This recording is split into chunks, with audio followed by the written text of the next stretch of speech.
Del Padre, del Hijo y del Espíritu Santo. Amén. Queridos hermanos, continuamos nuestras lecturas, oraciones del tiempo de la pasión, de la cuaresma. Es algo muy hermoso este tiempo de cuaresma. Cada día hay lecturas diferentes, hay oraciones diferentes cada día de la cuaresma. Estamos avanzando en la cuaresma. Hoy hacemos el sábado de la pasión. Ten misericordia de mí, Señor, porque estoy atribulado. Líbrame y sácame de las manos de mis enemigos y de todos los que me persiguen, Señor. No sea yo confundido, pues te he invocado. Salmo 30, 10, 16. En ti, Señor, esperé, no quedé yo confundido eternamente. Líbrame en tu justicia. Que hermanos, la iglesia repite estas mismas oraciones el sábado y del viernes. ¿Por qué? Porque se acerca el drama de la pasión. Ten misericordia de mí, Señor, porque estoy atribulado. Líbrame y sácame de las manos de mis enemigos y de los que me persiguen. Señor, no sea yo confundido, pues te he invocado. Aquí es el santo rey David que pide misericordia del Señor por sus enemigos, pero también se aplica a nuestro Señor en su humanidad y se aplica a nosotros también en todos nuestros problemas, tentaciones. Ahora, la condición para que Dios realmente ayude y que nuestra oración sea eficaz es que estemos con Dios, no estemos separados de Dios por el pecado. El pecado nos separa de Dios. Si usted corta un cable, la corriente ya no pasa. Mucha la gente reclama a Dios, pide a Dios ayuda, pide que nos libre de los problemas, dificultades. Porque bueno, y es bueno pedir, pedid y recibiréis, pero hay una condición. ¿Estamos con Dios o estamos contra Dios? ¿Estamos obedeciendo a la ley de Dios o estamos desobedeciendo, ofendiéndolo? Y si ofendemos a Dios por el pecado, ya no funciona. Ese es el problema. Y muchos no saben esto. Todos los que en ese momento, por ejemplo, viven en unión libre, en adulterio, en vicios, en borracheras, en drogas, en crímenes, en usuras, en supersticiones, en hechicerías, brujerías, disque curanderos, todos los que no cumplen el mandato del Señor, hay problema. Si queremos que Dios nos libre y nos saque de las manos de nuestros enemigos visibles e invisibles, necesitamos vivir en gracia, en santidad y no en pecado mortal. Por eso la Santa Madre Iglesia pide y manda por autoridad de Cristo, San Lucas 10, 16, quien os escucha, me escucha, que todos sus hijos en ese tiempo de Cuaresma, de Pascua, se confiesen, comulguen, salgan del pecado y se reconcilien con Dios y se revistan de la gracia, de la santidad, de la ropa nupcial de hijos. La oración de la colecta del sábado dice: te rogamos, Señor, que el pueblo a ti consagrado adelante en el afecto de una piadosa devoción, para que, instruido en las acciones sagradas, sea tanto más grato a tu majestad, cuanto se ve enriquecido con dones más preciados. Bien, pidamos al Señor que el pueblo consagrado de Dios adelante en el afecto de una piadosa devoción, que ame a Dios, que sirve a Dios, que sea devoto de Dios, que ame las cosas de Dios, para que, instruido en las acciones sagradas, litúrgicas, sea tanto más grato a su majestad, cuanto se ve enriquecido con dones más preciados. Los hermanos, valoricemos nuestra fe, valoricemos los misterios litúrgicos, dejemos de perder nuestro tiempo con telenovelas, haciéndonos discípulos dóciles de unos desconocidos, paganos, ateos, corrompidos, que vehiculan antivalores. Cuidado. Tenemos que tomar las cosas en serio. Hemos hecho pacto con Cristo. Renuncio a Satanás, a sus obras y seducciones. Bien, si no renunciamos al pecado, si no renunciamos a Satanás, a sus errores, seducciones, pecados, no funciona. No funciona. Tenemos que ser eso. Porque digamos, la civilización cristiana está por el suelo hoy y porque ya no cumplimos. Muchos nos hacemos cristianos, en lo concreto, hay muchos católicos paganos. Ese es el drama. Ese es el drama. Tenemos que decir la verdad. El pecado es nuestro verdadero enemigo. El pecado es la más grande desgracia que existe en el universo. El pecado es lo que da poder al demonio sobre los pueblos, las familias, las naciones. Y la más grande caridad que podemos hacer es ayudar al prójimo a darse cuenta del peligro que es el pecado y sacarlo del pecado. Y la más grande caridad que pueden hacer los sacerdotes es confesar a la gente, como hacían los santos Cuna de Ars, que confesaba 15, 17, 18 horas por día. Santo Padre Pío, Dios sabe cuántas horas confesaba. Santo San Juan Bosco y todos los buenos sacerdotes. Un sacerdote que no confiesa o no quiere confesar está muy equivocado. Él tiene en mano las llaves del cielo. Reciben el Espíritu Santo a quienes por los pecados quedan perdonados y que les tienen que quedar detenidos. Y también el fiel que pudiendo confesarse no se confiesa durante años y meses es un necio, es un necio, es un imprudente. Porque el pecado mortal es concretamente el infierno y potencia. Toda persona que en ese momento está en pecado mortal está suspendida por el infierno. Es algo serio esto. Yo no creo en esto. Pues crees, no crees, nada cambia. Mi palabra no vale nada en la vida que no corresponde a la realidad de las cosas. Y la gente hoy está en el relativismo. Yo no creo. Pues no crees, nada cambia. Yo no creo, por ejemplo, en coronavirus, ok, pero el que está atrapado está atrapado. La lectura de la epístola sacada de Jeremías, profeta, 18, 23. Jeremías anatematiza a los que inventaron planes contra el justo. Es fuerte, pero así es. El que hace la maldad, bien, merece castigos fuertes y castigos de eternidad si no se convierte. En aquellos días dijeron los impíos judíos entre sí: venid e inventemos planes contra el justo. Bueno, el justo aquí primero es Jeremías, pero se aplica a Jesús, al Salvador. Porque a pesar de lo que predice, no nos faltará la explicación de la ley de boca del sacerdote, ni el consejo del sabio, ni la palabra del profeta. Bien, lo que esto pensaban se equivocaron. En 586, Nabucodonosor, rey de Babilonia, tomó Jerusalén y llevó los sacerdotes, llevó los príncipes y destruyó la ciudad del templo. Y sí le faltó el sacerdote, faltó el consejo, el sabio y faltó el profeta, porque siguieron falsos profetas. Venid, inventemos planes contra el justo, porque a pesar de lo que predice, no nos faltará la explicación de la ley de boca del sacerdote, ni el consejo del sabio, ni la palabra del profeta. Venid, atravesémoslo con los dardos de nuestras lenguas, y no atendamos a ninguna de sus palabras. Esto también dijeron los fariseos, exigieron la crucifixión de Cristo. Y finalmente en el año 70 todo fue destruido, todos fueron llevados esclavos, vendidos, crucificados y matados y dispersados en el mundo entero. Sí les faltó, y vemos que ahí eran falsos profetas. Mira por mí, Señor, y oye la voz de mis adversarios, con que así se vuelve mal por bien. Así ellos han cavado una olla para hacerme perder la vida. Acuérdate, Señor, de cuando me presentaba yo en tu acatamiento para hablar a su favor y apartar de ellos tu indignación. Por eso abandona sus hijos al hambre y entrégalos al filo de la espada. Fuerte, pero así pasó con Jeremías y también con Jerusalén. Jerusalén, Jerusalén, que mata a los profetas. Bien, ¿cuántas veces como gallina quise juntar tus hijos y no quisiste? Bien, yo me voy y ya no verán mi cara hasta que digan bendito el que viene del nombre del Señor. En Jerusalén fue sí destruida, fue quemada, el templo destruido, incluso transformado en templo pagano de Júpiter, Zeus, el año 70.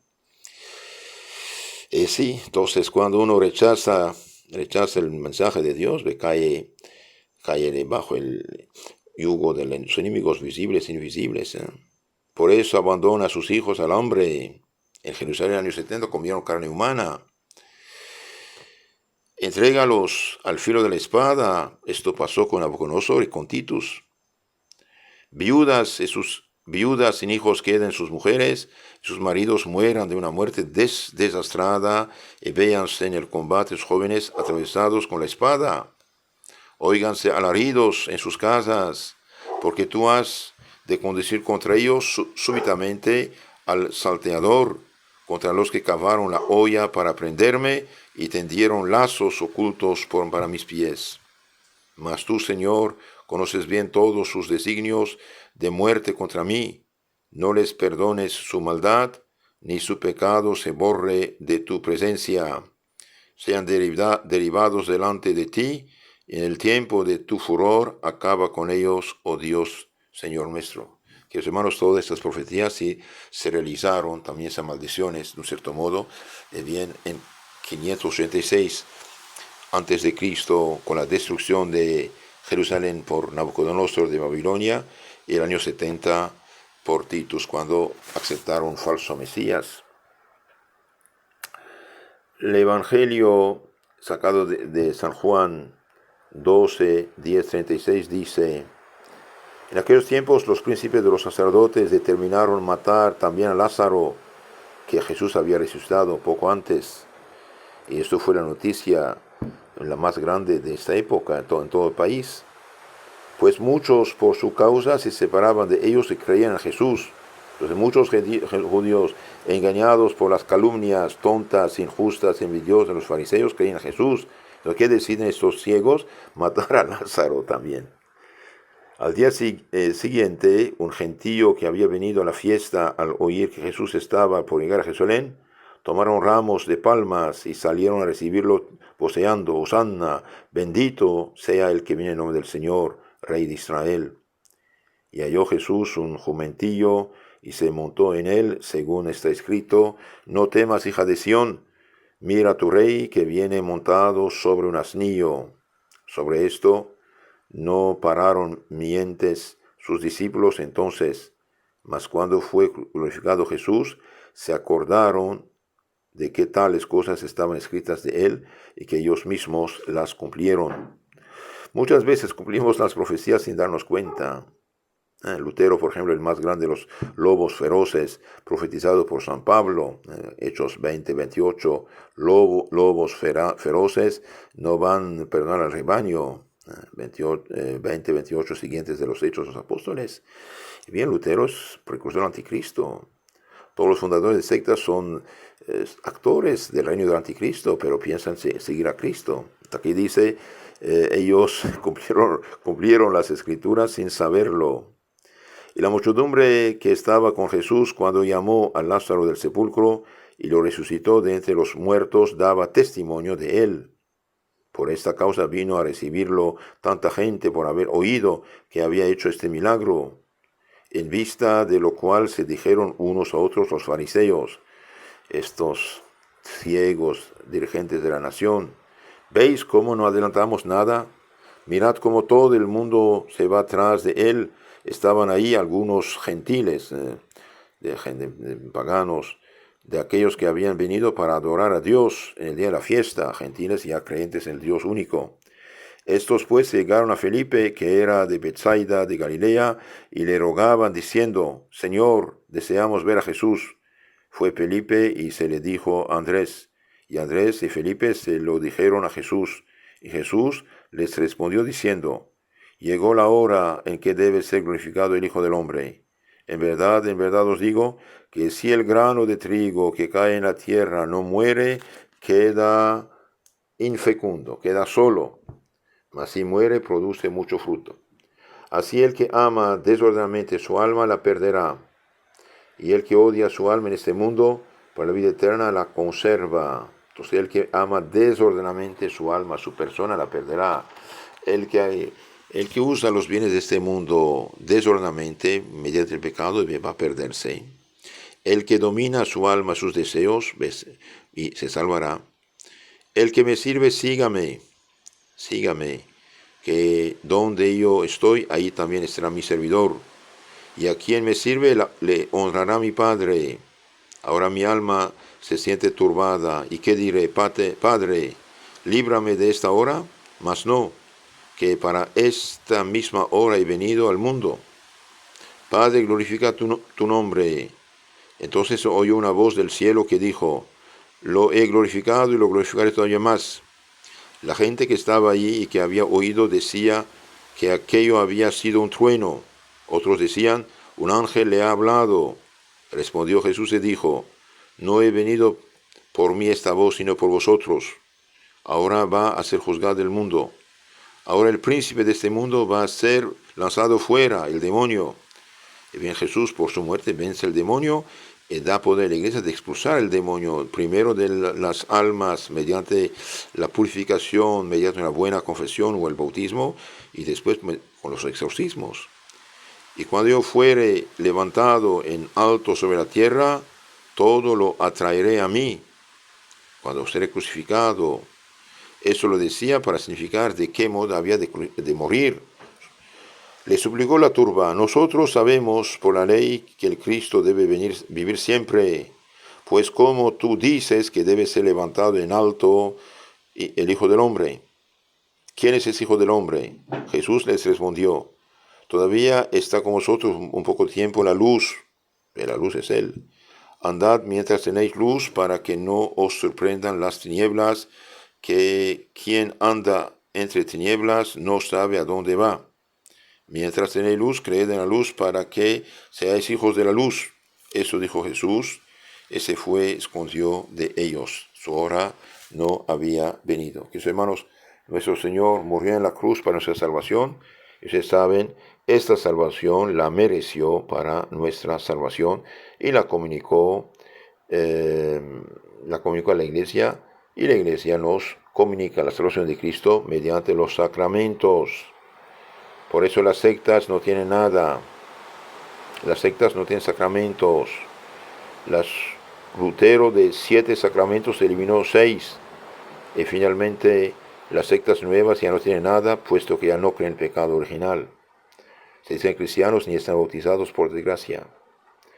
Te rogamos, Señor, que absuelvas propicio de todas las culpas y peligros a los que nos concedes ser participantes de tan gran misterio. Por nuestro Señor Jesucristo. Amén. Entonces pedimos a nuestro Señor, en nombre de Cristo, por el sacrificio de Cristo renovado sobre el altar en la misa, que nos absuelva de todas culpas y peligros y nos concede de participar en tan gran misterio, es decir, que recibimos su cuerpo y sangre para tener derecho a la vida eterna. El prefacio de la misa de esta semana de la Pasión y Semana Santa es prefacio de la Santa Cruz. El prefacio dice que Dios puso la salvación del género humano en el árbol de la cruz, para que de donde salió la muerte, del árbol del jardín del paraíso terrenal, de ahí renaciese la vida. Y el que en un árbol venció, el demonio que venció mediante el árbol de la fruta prohibida, el árbol fuese vencido. Jesús lo venció en el árbol de la cruz, muriendo por nosotros. Por eso el nuevo Adán es Cristo y la nueva Eva es María. Saciados con la liberalidad del don divino, oh Señor nuestro, Dios nuestro, haz que vivamos siempre participando de Él. Entonces agradecemos al Señor por el don de la Sagrada Comunión, que es participar de lo que Cristo nos ha traído. El que come mi cuerpo, bebe mi sangre, tiene la vida eterna. Y última oración de este día. Te rogamos, Señor, que tu diestra, tu mano derecha, tu poder defienda al pueblo suplicante, ya que purificado lo instruya dignamente, para que con el consuelo presente se disponga a los bienes futuros de la vida eterna, por Cristo nuestro Señor. Amén. Queridos hermanos, quedan pocos días de la Semana Santa, más ayuno, más oración, más penitencia, y no olvidemos, la Semana Santa no es semana de placer y playa y vacaciones, es semana de penitencia, semana de oración, semana de reflexión, semana de ayuno. El Viernes Santo es ayuno y abstinencia, se hace una sola comida al día, mañana y noche algo ligero, y abstinencia es no carne. Entonces el Viernes Santo, miércoles de ceniza, Viernes Santo son de ayuno y abstinencia. Una sola comida al día, completa, sin carne, y algo ligero la mañana y la noche. San Pedro dice, Cristo murió una vez por los pecados, el justo por los injustos, para llevarnos a Dios. 1 Pedro 3:18. Jesucristo nos amó y nos lavó nuestros pecados con su sangre. Apocalipsis 1:5. Isaías dice, 53, 4-12, fue Él, Cristo, ciertamente, quien soportó nuestros sufrimientos y cargó con nuestros dolores. Fue traspasado por nuestras iniquidades y molido por nuestros pecados. En sus llagas hemos sido curados. Yahvé cargó sobre él la iniquidad de todos nosotros, llevó sobre sí los pecados de muchos, intercediendo por los pecadores. Les aconsejo leer este capítulo 53 de Isaías, vale oro. Que los hermanos decía en la escuela en pocos días, cuidado, la Semana Santa es de oración, de penitencia, de reflexión, de ayuno, de obra de caridad, y no es de playa y placeres. Cuidado, los que esto hacen son unos abusivos que aprovechan de algo que no les pertenece. Porque la semana anterior a la Santa no hay vacaciones, porque la semana posterior a la Santa no hay vacaciones, y porque no es la Santa, y porque Jueves Santo, Viernes Santo, Sábado Santo hay vacaciones, al menos los dejan en paz la gente, porque es Santa. Por lo tanto, cuidado, no seamos ingratos. Que los hermanos, si quieren conocer mejor su fe católica, suscríbanse en nuestros canales, en YouTube, Telegram, Catecismo Católico Tradicional, donde está explicada toda la fe, sacramentos, oración, el credo, los mandamientos y también las fiestas de nuestro Señor, de la Virgen, y un resumen de la historia de la Iglesia y de la Biblia. Y no olviden de hacer esta caridad, de reenviar estas charlas a sus contactos y suscribirse a nuestros canales. También tenemos otro canal, FSSPX Costa Rica, donde tenemos muchos temas de espiritualidad. Que Dios los bendiga.